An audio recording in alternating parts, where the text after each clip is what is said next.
Mirë se erdhe në botën ku askush nuk është i pafajshëm. Sekrete shqiptare, vendi ku rrëfimet më të thella, më të ndaluara dhe më të pathëna të shqiptarëve marrin zë. Na bëni subscribe për histori të ndryshme.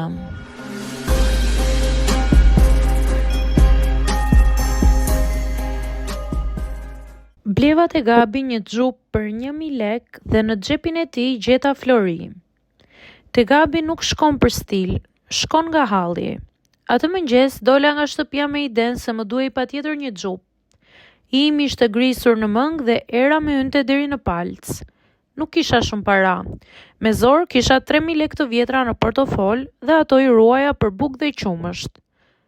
Gabi, si gjithmonë, është me plot njerëz, me rroba gjithandej, duhet të urresh, të kesh nerva, të kërkosh dhe të gjesh. Xhupat faktikisht ishin nga 5000 sipër, por ishte edhe një seksion me xhupat nga më të përdorurit që ishin në gradë shumë të keqe që ishin me 1000 lekë të vjetra. Gabi faktikisht është vendi ku është lloj njerëzish, mund të shohësh të njohur, të panjohur, por një gjë e rëndësishme që gjen gjëra të mira nëse ke durim të kontrollosh. Fillova të shija tek ata xhupat që ishin faktikisht në pamje të parë dukeshin shumë të vjetër.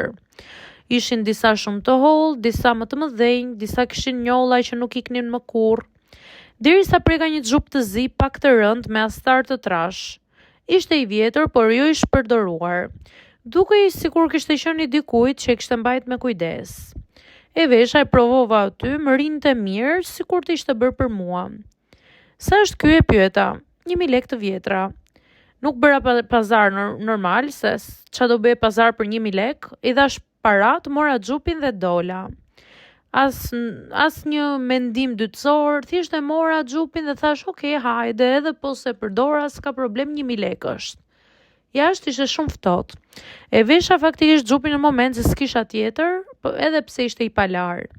Kontrollova xhepat anësore, ishin bosh. Kur futa dorën në xhepin e brendshëm, preka diçka që mu duket çuditshme, nuk ishte plëhur.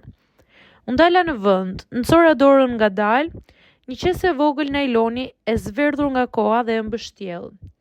Zemra më rau fort. Rreth e rrotull njerëzit kalonin, por askush nuk e dinte çfarë po mbaja në dorë. E hapa dhe ishte Flori vërtet. Jo një cop, jo një unazë thjesht, por disa. 2 unaza të vjetra, një varse e trash, një përzdylyk i rënd. Ishin Florin të vërtet. Më morë fryma. Gjëja e parë që mendova ishte se dikush po më shihte. E fsheha me njëherë qese në xhep dhe vazhdova rrugën, por këmbët nuk më bindeshin. Mendja më vraponte më shpejt se trupi. Në shtëpi i hodha Florin mbi tavolinë. I pash si të ishin të huaj.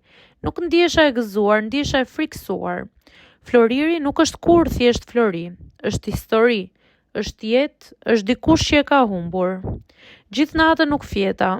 Mendja më shkonte vetëm te një pyetje. Si përfundoi gjithë ky Flori në një xhup prej 1000 lekësh te Gabi? Të nesërmen u ktheva përsëri aty. Pash po të njëjtët njerëz si çdo ditë dhe kur më pa, një prej shitësve aty më pyeti dhe e kuptoi faktikisht pse kisha ardhur. Për xhupin? Tha ajo pa më lënë të flisja. Në xhepin e tij gjeta diçka, i thash. Ndaloi, nuk u habit, nuk bëri sikur s'dinte gjë, vetëm uli syt. Ke gjetur Flori? Aty më ra zemra në fund të barkut. A e di ti, e pyeta unë. Jo, nuk e dija, por zakonisht ne gjejmë shumë Flori në për xhupa, më tha. Ula në karrige dhe për herë të parë ndihesha shumë e lodhur. Xhupin faktikisht nuk e dorëzova, e mbaj ende dhe sa herë fus dorën në xhepin e brendshëm nuk kërkoj më asgjë. Thjesht kujtoj se në këtë vend, aty ku nuk e pret mund të gjesh shumë.